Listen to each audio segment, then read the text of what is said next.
प्रभु यीशु मसीह के नाम में आपको अनुग्रह, शांति और आशीष मिले। दो मित्र थे। वास्तव में वो आ, उनकी मित्रता स्कूल में या बचपन में या पढ़ाई में ऐसे नहीं शुरू हुई थी, लेकिन वो एक ही ट्रेड में थे, तो उससे उनकी दोस्ती हुई। जो पहला था वो मोती इकट्ठे करता था। जो मोती समंदर की तह से मिलते हैं, सीप में, ऑयस्टर में जो मिलते हैं, उनको वो इकट्ठे करता था। और जो दूसरा था वो पर्ल डाइवर था, यानी मोती गोताखोर, जो समुद्र में डाइव करके जाता था और इन सीपों को ढूंढता था। तो इस ट्रेड के कारण या इस कॉमन कार्य के कारण दोनों की अच्छी दोस्ती हो गई थी। और पहले का वो जो मोती इकट्ठे करता था, उनका हम नाम साहिब रखते हैं, और दूसरा का नाम हम भाई रखते हैं। तो वो उसको साहिब बुलाता था, ये इसको भाई बुलाता था। ये हम आसानी के लिए इसको इस प्रकार से रखते हैं। तो एक दिन साहिब और जो भाई था वो अपने काम में लगे हुए थे, और साहिब वेट कर रहा था एक जगह जहाँ पे गहरा पानी था, और वो ज़मीन पर वेट कर रहा था। तो भाई बाहर आता है और उसके मुंह में वो एक सीप को दांत के बीच में दबा के लेकर आता है, और कुछ और सीप उसने कमर पे बांध रखे थे। तो वो जो बड़ा सीप था वो ऑयस्टर साहिब को देता है। साहिब अपने चक्कू से उसको खोलता है और काफ़ी एक अच्छा मोती पाया जाता है।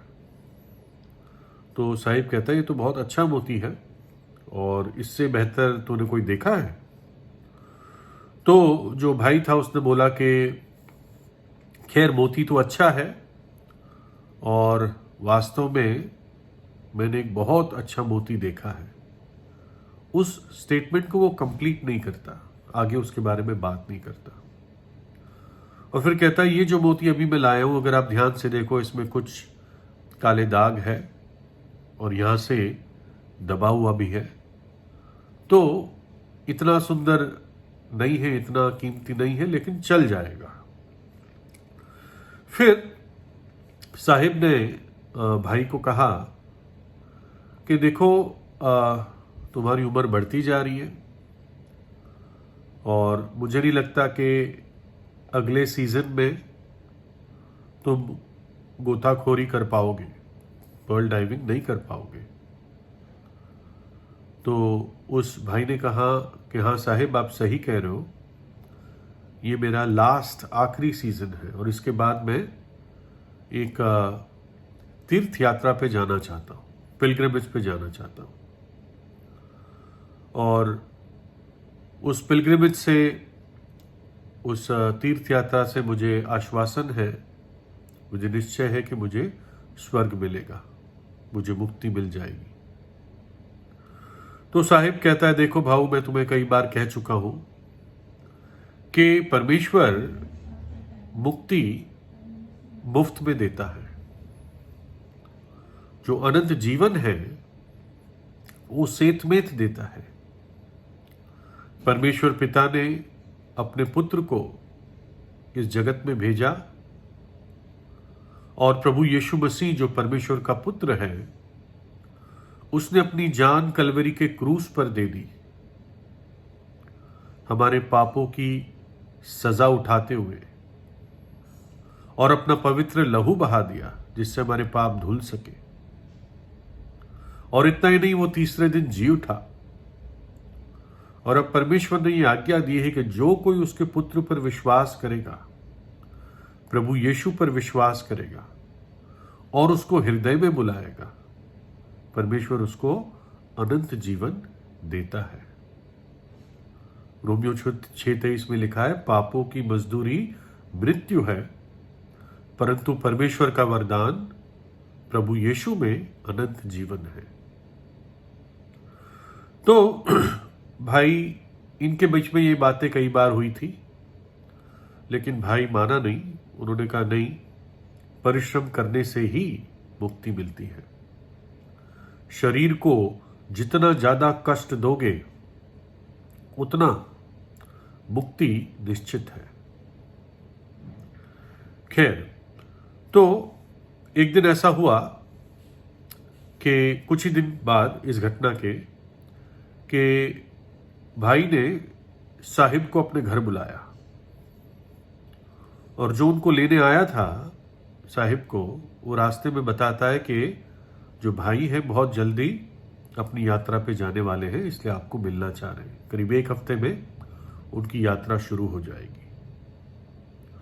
तो साहिब भाई के घर पहुंचता है, और थोड़ी देर जब बातचीत होती है, बैठते हैं, तो भाई जो है एक लोहे का डब्बा साहिब के पास लाता है, और उस डब्बे को खोलकर एक मोती साहिब को दिखाता है। और वो मोती इतना सुंदर और इतना चमकदार था, इतना परफेक्ट था कि मानो साहिब ने ऐसा मोती कभी देखा नहीं था। वो बहुत अचंभित हुआ, और तब भाई ने बोला कि देखो साहिब, मैं आज आपको एक बात बताना चाहता हूं। मेरा एक बेटा था, और वो भी बहुत अच्छा मोती गोताखार था, पर्ल डाइवर था, और इस इलाके में उसकी टक्कर का कोई व्यक्ति नहीं था। उसकी डाइविंग इतनी स्विफ्ट थी, इतनी तेजी से थी, उसकी आंख बहुत तेज थी, उसके हाथ बहुत मजबूत थे, और बहुत लंबी देर तक सांस रोक सकता था, और कोई भी उसकी टक्कर का नहीं था। और मेरे बेटे ने इस मोती को ढूंढा था, लेकिन जब उसको ये मोती मिला, क्योंकि वो चाह रहा था कि बहुत यूनिक मोती मुझे मिले, इसलिए वो काफी टाइम से ढूंढ रहा था, और उसको ये मिला। लेकिन इसको ढूंढते समय, इसको पाते समय उसने सांस बहुत ज्यादा रोक ली, और इससे इसके बाद वो मर गया। शायद लंग्स में बहुत डैमेज पड़ा। तो साहब, मैं तो अपनी यात्रा में जाने वाला हूं, और मुझे नहीं लगता मैं लौट के आऊंगा, और ये मोती मैं आपको देना चाहता हूं। तो साहिब बड़ा अचंभित हुआ कि इतना कीमती मोती मैं कैसे ले पाऊंगा। तो साहिब ने कहा, देखो भाई, ऐसा है, मैं इस मोती को जरूर लूंगा, लेकिन मैं इतने पैसे आपको दे पाऊंगा। तो वो भाई बोला, देखो साहिब, मैं आपको एक सच्चा प्रेम करता हूं और आपका आदर करता हूं, और ये बिजनेस से ऊपर की बात है, इसमें कोई व्यापार नहीं है। इस मोती को पाने में मेरे बेटे की जान चली गई। अगर मुझे मार्केट में कोई 10 गुना भी इससे देता है, तब भी ये मार्केट पे नहीं बिकेगा। इसलिए आप इसको एक भेंट के रूप में एक्सेप्ट कर लीजिए। तो साहब ने कहा, नहीं नहीं भाई, ऐसे नहीं हो सकता, मुझे तो कुछ ना कुछ देना पड़ेगा इसके लिए, या मैं इसके लिए कुछ काम करूंगा, तभी मैं इसको ले सकता हूं, मैं मुफ्त में नहीं ले सकता। और उस भाई की आंखों में आंसू भी आ गए थे बेटे की याद में, और एक इमोशनल मोमेंट था, क्योंकि जाने वाला था, कह रहा था वापस नहीं आऊंगा। तो बार बार साहिब ने कहा, नहीं भाई, कुछ भी हो, मुझे नहीं लगता कि मैं इसको मुफ्त में ले पाऊंगा। हो सकता है मेरा घमंड हो, लेकिन मैं उसको मुफ्त में नहीं ले पाऊंगा। और तब वो भाई ने आखिर बार कहा, देखो साहिब, मेरे बेटे की जान इस चीज में चली गई, इसको आप पैसे से तुलना ना कीजिए। और तब थोड़ी खामोशी के बाद साहिब ने भाई का हाथ पकड़ा और उससे कहा, देख भाई, मैं यही बात तुझे काफी समय से बताना चाह रहा हूं कि परमेश्वर ने अपना पुत्र इस जगत के उद्धार के लिए, पापों की क्षमा देने के लिए, मुक्ति देने के लिए परमेश्वर ने अपने पुत्र को दे दिया। और अब वो यीशु मसीह में वो अनंत जीवन मुफ्त देता है। सिर्फ विश्वास से उसे एक्सेप्ट करना है, अपने पापों से पश्चाताप करना है, अपने पापों को त्यागना है ना?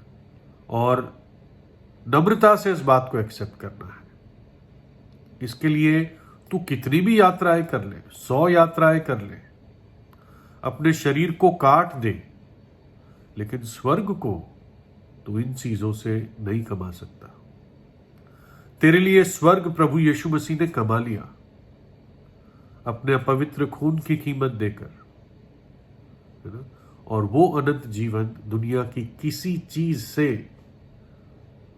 किसी भी कीमत से तुलना नहीं की जा सकती। वो सिर्फ हम जैसे पापी भेंट के रूप में धन्यवाद देते हुए एक्सेप्ट कर सकते हैं, और कोई तरीका नहीं है। और तब भाई ने एक आभार के रूप में, जैसे कि उसकी आंखें खुल गई, कहा कि अब मैं समझ पा रहा हूं कि आप मुझे इतने दिनों से क्या कह रहे थे, और साहिब मैं आपको ये अब वचन देता हूं कि मैं अब प्रभु यीशु पर विश्वास करता हूं और उसको दिल में बुलाता हूं। तो ये एक घटना रही है। किसी ने ये एक बायोग्राफी के रूप में इस कहानी को बताया है, और सच में परमेश्वर की प्रेम का यही प्रूफ है कि उसने अपने पुत्र को हम जैसे पापियों के लिए दे दिया, जिसने क्रूस का वो भयानक दुख सहा ताकि मैं और आप उस भयानक दंड से बच सके। वो तीसरे दिन जी उठा, जीवित परमेश्वर है। तो इन बातों के बारे में सोचिए। और जो अनंत जीवन परमेश्वर देता है, वो धर्म नहीं देता है, वो अनंत जीवन देता है। वो धर्म देने आया ही नहीं, वो पापों की क्षमा देने आया। वो खोए हुओं को ढूंढने और उनका उद्धार करने के लिए आया। वो जीवन देने आया और बहुतायत का जीवन देने आया। उसने कहा, मैं भले चंगों के लिए नहीं, मैं धर्मियों के लिए नहीं, परंतु पापियों के लिए, जो एहसास करते हैं कि मैं बीमार हूं, पाप के रोग से मैं बीमार हूं, उनके लिए मैं आया हूं ताकि उनका उद्धार करूं। तो आज ही नम्रता से प्रभु यीशु पे विश्वास कीजिए, है ना? चक्कर देखो प्रभु यीशु कैसा भला है। अद्भुत शांति और आनंद आपके हृदय में वो देगा। जब पाप हट जाता है तो अद्भुत शांति और आनंद हृदय में और जीवन में आ जाती है। परमेश्वर आपको आशीष दे।